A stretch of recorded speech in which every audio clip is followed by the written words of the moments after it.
माँ। हाँ बेटा। माँ, नया साल आने वाला है ना? हाँ, आने वाला तो है। तो आप मेरे लिए नए कपड़े कब लाओगे? मेरे सारे दोस्तों ने तो ले भी लिए नए कपड़े। हाँ बेटा, मैं तेरे लिए भी ले आऊंगी। पर कब माँ? मुझे आज ही चाहिए। आप आज ही मेम साहब से पैसे मांगना, ठीक है माँ? हाँ हाँ बेटा, अब चल वरना में देर हो जाएगी। चल। ठीक है माँ।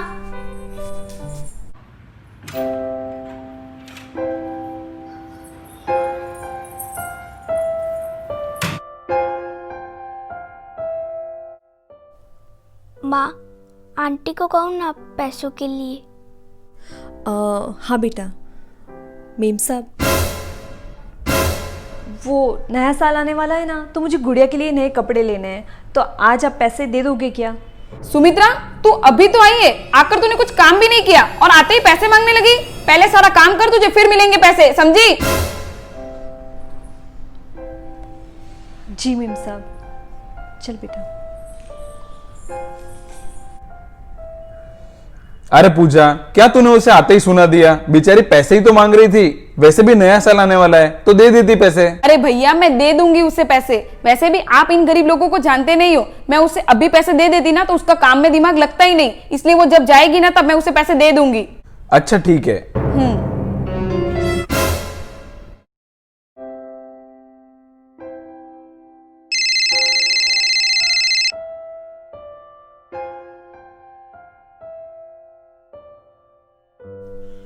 हेलो। हेलो सुमित्रा जी, हम गुड़िया की स्कूल से बात कर रहे हैं। आपने अभी तक गुड़िया की स्कूल फीस जमा नहीं करवाई। अगर अगले 2 दिन में आपने गुड़िया की फीस जमा नहीं करवाई तो गुड़िया को एग्जाम में बैठने नहीं दिया जाएगा। हाँ, मैं जल्द ही जमा करा दूंगी।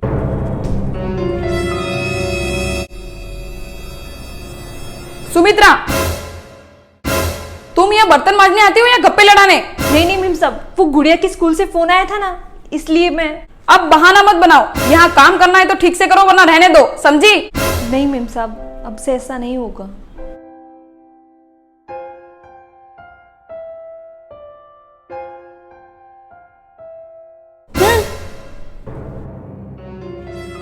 और एक बात, तुम अपनी बेटी को यहाँ मत लाया करो। अगर लाओ तो इसे भी अपने साथ काम कराया करो, काम जल्दी होगा, समझी? ठीक है मेम साहब।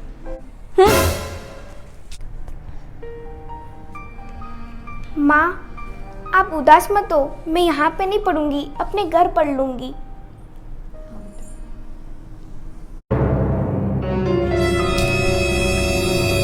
अरे वाह, ये रूम कितनी ठंडी है।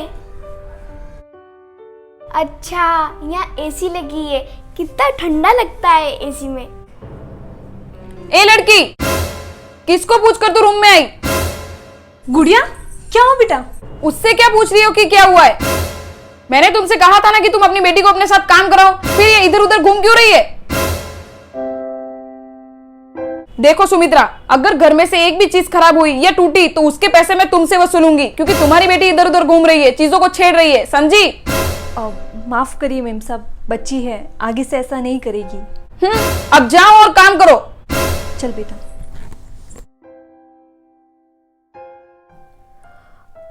गुड़िया बेटा, तू यहाँ बैठ जा। मैं जल्दी से सारा काम निपटा देती हूँ, और हाँ, तू किसी भी चीज को हाथ मत लगाना, ठीक है?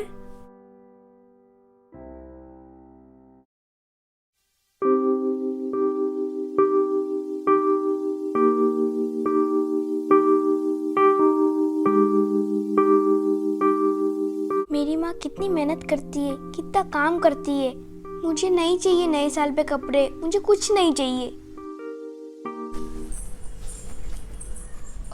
मेम साहब, हाँ, क्या है? सारा काम हो गया है, तो अब हम चलते हैं। अच्छा ठीक है, चल बेटा।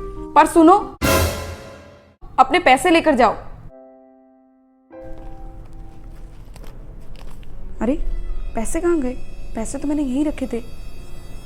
नया साल आने वाला है ना, तो मुझे गुड़िया के लिए नए कपड़े लेने हैं, तो आप आज पैसे दे दोगे क्या? अच्छा, तो पैसे सुमित्रा ने ले लिए। सुमित्रा, तुम्हें शर्म नहीं आती इस तरह पैसे चुराते हुए? पैसे चुराए?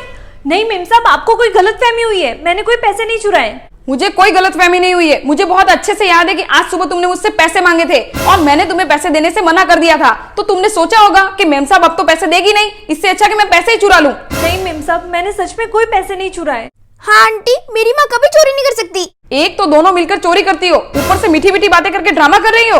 अभी भी वक्त है, सच बता दो वरना मैं पुलिस को बुलाऊंगी और पुलिस के 2-4 डंडे पड़ेंगे तो सच अपने आप बाहर आ जाएगा।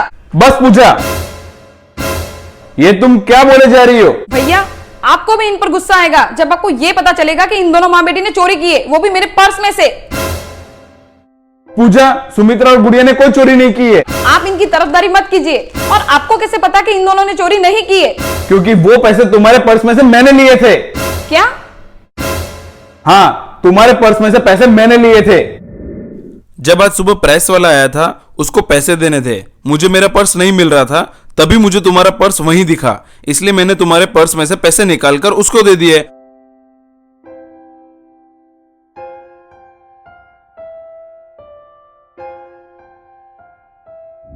और ये सब मैं तुम्हें बताना भूल गया। क्या? और मुझे लगा कि पैसे सुमित्रा ने लिए।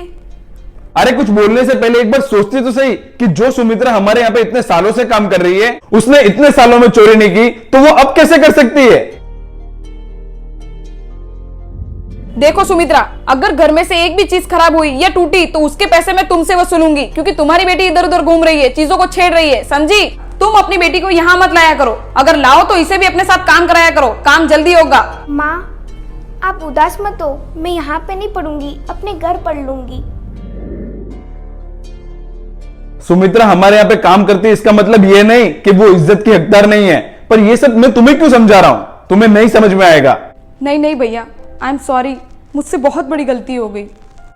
सुमित्रा तुम भी मुझे माफ कर दो, मैंने बिना सोचे समझे तुम पर चोरी का इल्जाम लगा दिया। प्लीज हो सके तो मुझे माफ कर दो। नहीं नहीं मेम साहब, आप माफ़ी मत मांगिए, हमें आपकी किसी बात का बुरा नहीं लगा। तो ठीक है, आज से गुड़िया की सारी पढ़ाई लिखाई का खर्चा हमारा। और गुड़िया तुम भी खूब मन लगाकर अच्छे से पढ़ना, यही नए साल का तुम्हारे लिए गिफ्ट है। सच्ची आंटी? हाँ, और तुम्हें नए कपड़े चाहिए थे ना, तो तुम मेरे साथ चलना और तुम्हें जो चाहिए वो ले लेना, ठीक है?